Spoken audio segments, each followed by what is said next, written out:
one has to be in the present. And how do you do it? Not by listening to any lecture or going to any sort of a library to find out, or you cannot do it again with this brain that is today. You have to have a brain which has that spark in it, that light in it, enlightened brain. You are to be an enlightened person. Unless and until you are enlightened, you cannot see your way through. You do not know. You are walking in the dark. Really, you are walking in the dark. And when this light comes into you, that is the light within us, placed there all the time, is the light of our spirit. It has to come in our attention. And God has arranged everything for us. Everything. There's a way of our germination which has to take place. And when it takes place, you can feel that spirit in your attention. Now there is another misunderstanding I find people have about spirit. They think spirit is an energy. It is not. It's not an energy.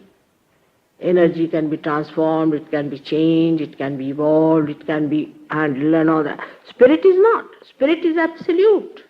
It cannot be compared with anything else that you know of. It is an absolute thing. It resides in your heart. It's the reflection of God Almighty within ourselves. And you cannot call it an energy. Energy can be finished off, spent away, it can disappear into thin air. Not the spirit. It's a permanent entity. It is absolute by itself and it cannot be compared with anything else. I mean, just to give an analogy, one can say something. But that's a different point. Just to give. But you cannot compare an absolute with anything that is relative. So that's an absolute thing within you, which resides in your heart. And when this residual power of Kundalini rises, it ignites the attention within you with this spark of the spirit. Now supposing this light is here, take it. If you put on this light, of course this light is an energy, so you cannot compare with anything, that's the trouble. But still you say this is the light. Now this light enlightens this whole atmosphere and we start seeing things here clearly. But do you think that light which is there is the one that is your attention? Not at all. Your attention is enlightened by that light. The light enlightens your attention. By that attention, you can feel the all-pervading power, the divine power, the energy of God, the divine energy of God, the energy of love of God. You can feel it because it's a connecting link. Spirit is the connecting link, but it is completely absolute. It just connects you to that all-pervading power. That all-pervading power. I think we have talked about creation when we said that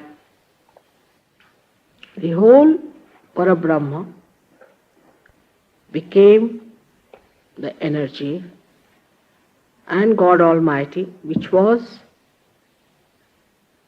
lost in the Parabrahma, means a sleeping state, became the witness. Now this witness is in the heart of human beings. This witness is all the time there. When it disappears, you do not exist.